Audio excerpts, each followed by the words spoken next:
கோவை தொண்டாமுத்தூரை அடுத்த குப்பைப்பாளையத்தில் ஆடுகள் வளர்க்கப்பட்டு வரும் விவசாய தோட்டத்தின் அருகே சிறுத்தை ஒன்று உலாவியது. அதனை கூண்டு வைத்து பிடிக்குமாறு வனத்துறையினருக்கு அப்பகுதி மக்கள் கோரிக்கை விடுத்துள்ளனர்.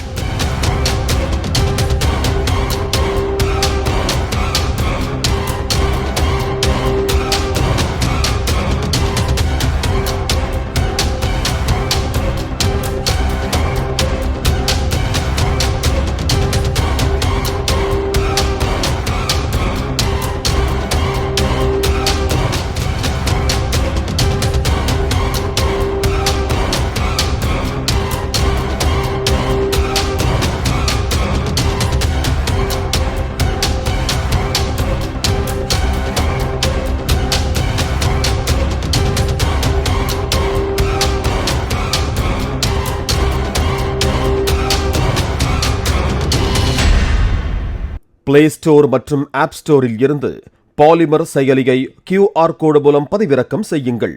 செய்திகளை உடனுக்குடன் பெறுங்கள்.